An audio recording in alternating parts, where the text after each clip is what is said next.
உலகெங்கும் பரவி வாழ்கிற 17 கோடி தமிழ் தேசிய மக்களோடு இணைந்து இந்த தேர்தல் களத்தில் நிற்கும்.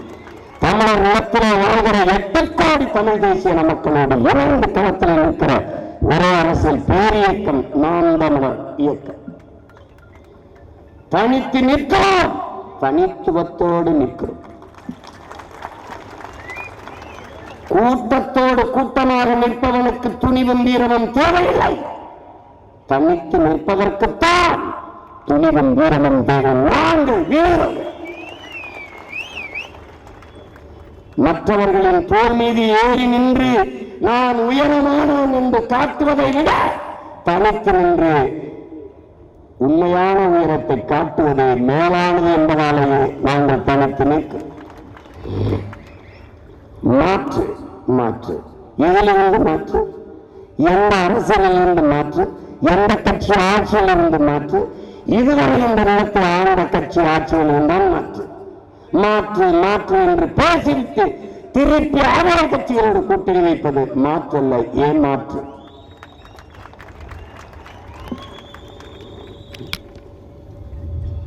நாங்கள் இதுவரை தோற்றோம் யாருக்காக? என் மக்களுக்காக. நாங்கள் வேணும் யாருக்காக? அதுவும் என் மக்களுக்காக. நாங்கள் மக்களிடமிருந்து என் மக்களுக்காக வந்தவர்கள். ஆகையினாலே மகத்தானவர்கள். பணம் இல்லையே சீமான், இல்லை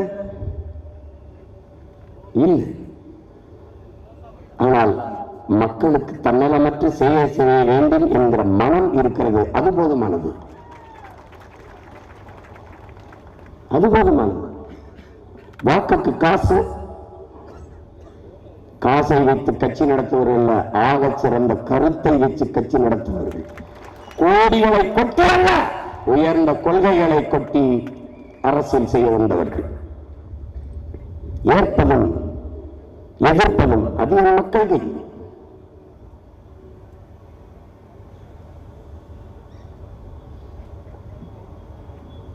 என் அன்பிற்குரிய என் அருமை சொந்தங்களே, இந்த நிலம், இந்த நாடு, இந்த மக்கள் சந்திக்கிற துன்ப துயரங்கள், அனுபவிக்கிற துயரங்கள், கஷ்டங்கள், வேதனைகள் எல்லாவற்றுக்கும் காரணம் யார்? இதுவரை ஆண்ட ஆட்சியாளர்கள் தான். இதுவரை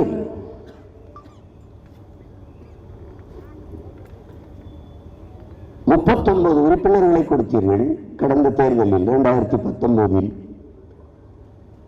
மறுபடியும் போட்டியிட தேர்தல் அறிக்கை கொடுக்கிறார்கள். போன தேர்தலில் கொடுத்த அறிக்கை என்னானது? அதே அறிக்கையை மறுபடியும் அச்சிட்டு கொடுக்கிறோம். என் பங்காளி வடிவேல் சொல்வார்ல, சேம் பிளட்.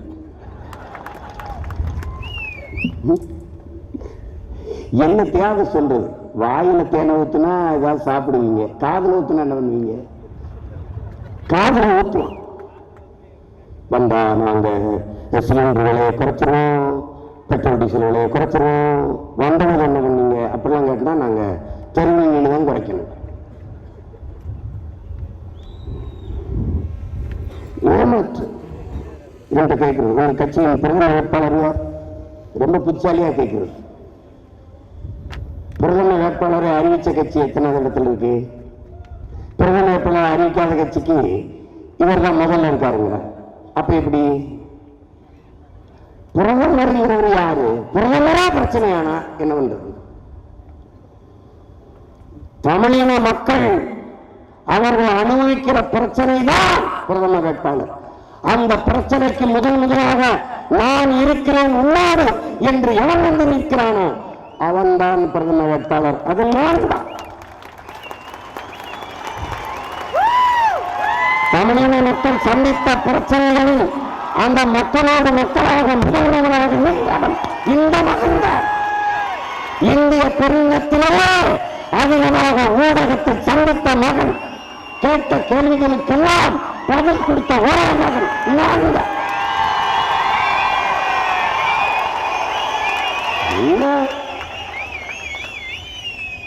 10 ஆண்டு காலம் மன்மோகன் சிங், 10 ஆண்டு காலம் ஐயா நரேந்திர மோடி. நம் வாழ்நாளில் பாதி காலங்கள் என்ன நாடு வளர்ந்துருச்சு? என்ன முன்னேறிடுச்சு?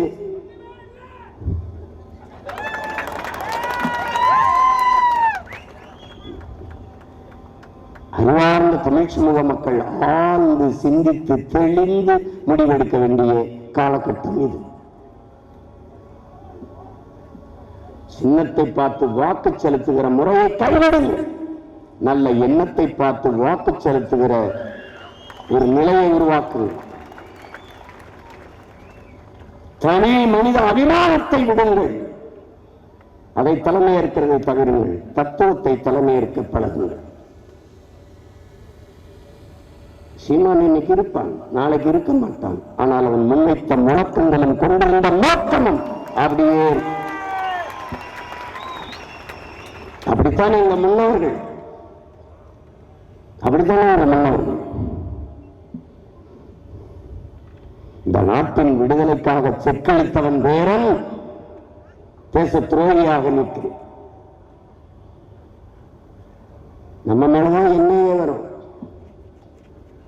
செக்கு இழுத்தான், ஒரு மாடு கூட இழுக்க திணறுகிற செக்கை மண்ணின் விடுதலைக்காக நம் பாட்டன் இழுத்தான் என்பதை நீ மறந்துடக்கூடாது. தூக்கில தொங்கியவன், ரத்தம் சிந்தி போராடிய வீர மரங்களின் வாரிசு நீ. இந்த நாடு உன்னதி என்கிற தொழில் பெருமிதம் உனக்கு இருக்கணும். அதுவும் தீரன் சின்னமலை நம்ம பாட்டனார் வெள்ளக்காரன் தூக்கு கயிற்ற கழுத்துல மாட்ட வரும்போது படக்கென்று பறித்து தன் கழுத்திலே மாட்டிக்கொண்டு வந்த அதிகாரியை நெஞ்சிலே கையை வச்சு தள்ளிவிட்டான். என் எதிரில் மரணத்தை கூட எனக்கு பரிசாக தந்தாய் என்று வரலாறு பதிவு செய்யக்கூடாது. எங்கள் பாட்டங்கள் வீர பெரும்பாட்டங்கள் மறுவர் தூக்கு கயிற்றை கழுத்திலே மாட்டப்பட்டு நிற்கிற போது சிரிக்கிறார். வெள்ளை அதிகாரி கேட்கிறான், என்ன சிரிக்கிறான்? நாங்க சண்டை போட்டோம்டா, உன்னை எடுத்து போரிட்டோம். இந்த 7 வயது சிறுவன் என்னடா பண்ணான்னு கேட்டான். அவனை என்ன தூக்கில போடுற? அவ்வளவு பயனாடா அவனுக்கு? 7 வயது சிறுவனை தூக்கல் போட்டான் நம்ம பாட்டு ஒரு சேர்த்து. இதெல்லாம் நீ நினைவில் வச்சுட்டு களத்துல வேலை செய்யணும். அன்னை பழனி பாபா சொன்னதை அன்பு தம்பி தங்கைகளே உங்கள் ஆள் மனதில் எழுதி வையுங்கள். தமிழ் தேசிய மக்களே உணர்வு கொள்ளாதீர்கள், பற்றுக் கொள்ளாதீர்கள். இல்லவென்றால் நீங்கள் ஆளப்படுவீர்கள், ஒருபோதும் ஆள மாட்டீர்கள். நீங்கள் ஆளணும்.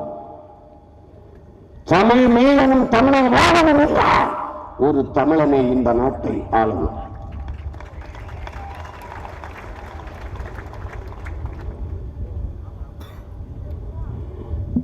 நமக்கு பேச ஒருத்தம் இல்லை. இது எனக்கு அந்த நிலைமை நினைக்காது. எங்க அண்ணனுக்கு, என் தலைவனுக்கு, நம்ம தலைவனுக்கு நமக்கென்று ஆதரவாக கை நீட்டவோ குரல் கொடுக்கவோ யார் மற்ற நிலையில் தனித்து விடப்பட்ட இனத்தின் மக்கள். தமிழ் தேசிய மக்கள் சிதைந்து அழியாமல் பாதுகாப்பாக வாழ வேண்டும் என்றால் போராடித்தான் ஆக வேண்டும் என்ற நிலைக்கு தள்ளப்பட்டு விட்டார்கள் என்று இந்த வரலாற்றின் போர் அமைப்பிலிருந்து பெரும் தலையிலிருந்து தமிழ் இளம் தலைமுறையினர் விலகிச் செல்ல முடியாது.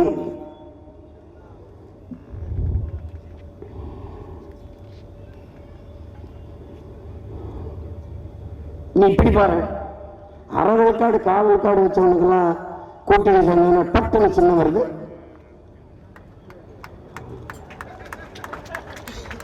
அவங்களுக்கு பல பல கோடிகள் கொடுக்கப்படுது. அப்ப உங்க அண்ணன் எவ்வளவு குரம் வச்சிருப்பாங்கன்னு நினைக்கிறேன். எப்படி எப்படி இருக்கும்? நான் யார் நினைக்கிறேன்? நீ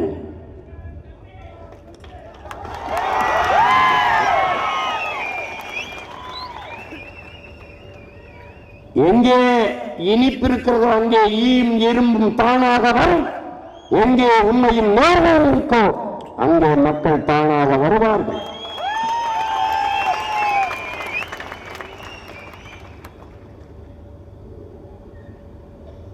தலைவன் எடுத்த முடிவுதான். கையில் ஆயுதமே இல்லை என்றால் உயிரே ஆயுதம். அதான் உயிராயுதம். சின்னமே இல்லை என்றால் என்ன சின்னம்?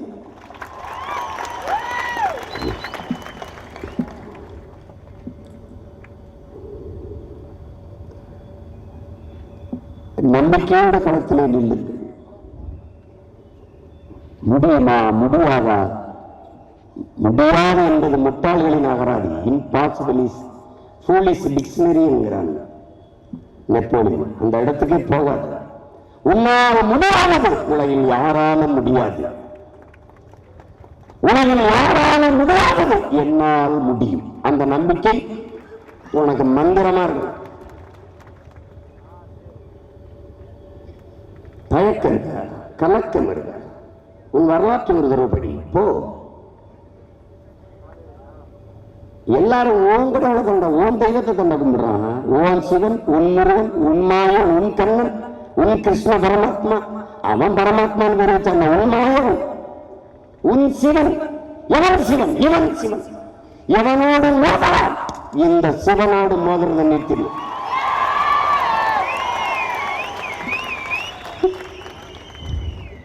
சண்டை செய்ய தம்பி வெற்றிமாறன் வடசனையில் போடுவாங்க. இது நம்ம நிலமடா, காப்பாற்றணும்னா சண்டை செய்யணும். இந்திய திணிச்சான், எழுத்த இந்திக்காரனே திணிச்சான், சரணடைஞ்சிட்டான். அவன் வீட்டுல எல்லாம் வேலைக்காரன் இந்திக்காரனா இருக்கான். அவன்கிட்ட போய் ஜல்தியாரோ பாணியராக கொஞ்ச நேரம் தான். எந்த வழியில வந்தானோ அதே வழியில ஏறி போறானோ இல்லையான்னு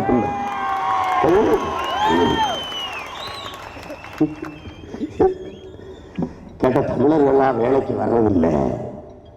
தண்ணியை போட்டு படுத்துறாங்க. தண்ணியை திறந்து விட்டேன். யாரு கட்சி எப்படி நடக்குதுங்கிற? போத பொருள் வித்தன காசு, தொடர்ந்து லாட்டரி வித்தன காசு, ரம்மி விளையாட்டு காசு. நாங்கள் நேர்மையானவர்கள். யாரு நீங்க?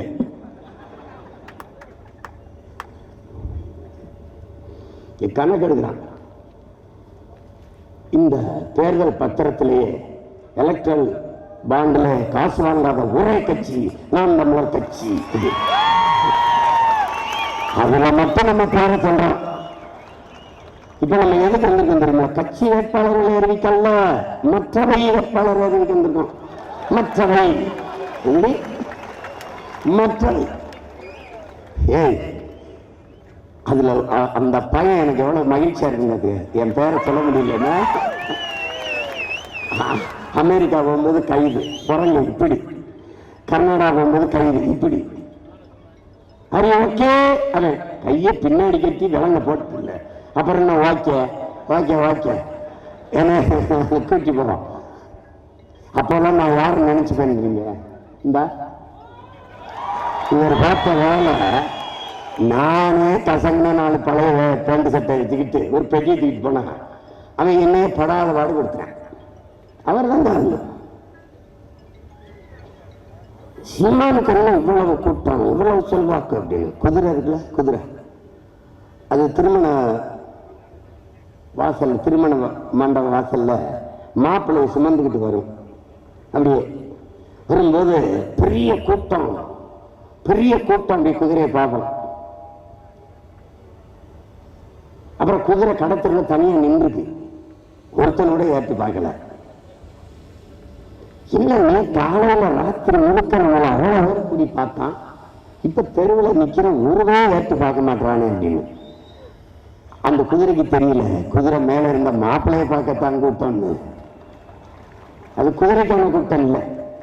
அது மாதிரி இந்த சீமானுக்கான கூட்டம் இது இல்லை. அவன் ஏற்றுக்கொண்டிருக்கிற தலைவன், அவன் கொண்டிருந்த தத்துவம், அதற்கான கூட்டம் தான்.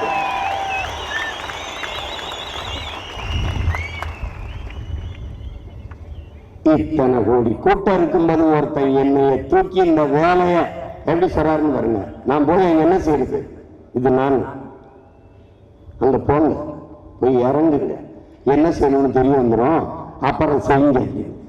தெரிஞ்சிருச்சு செய்கிறேன். தட்சாலி வரானார். ஏன் என்னை தேடி இருக்கணும்? எனக்கு இப்ப தெரியுது. காரணம் என்ன? என்னுடைய பிடிவாதம். நீங்க எல்லாரும் வேணாம் என்று சொன்னால் எனக்கு சரி என்று விட்டால் நான் செய்வேன். உயிரை கொடுத்தேனும் செய்வேன்.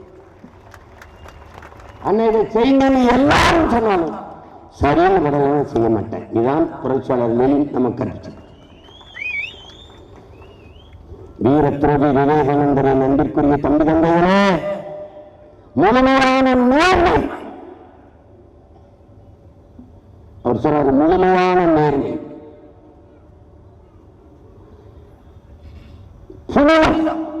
எதையும் எளிதில் வென்று முடிக்கக்கூடிய சிறப்பாற்றல் பெற்ற இளைஞர்கள், தகுதியானவர்கள். அவர்கள் 50 பேர் ஒன்றிணைந்து நின்றாலே புரட்சிகரமான ஒரு உலகத்தை உருவாக்க முடியும் என்கிறார். அவர் 50 பேர் என்றார்.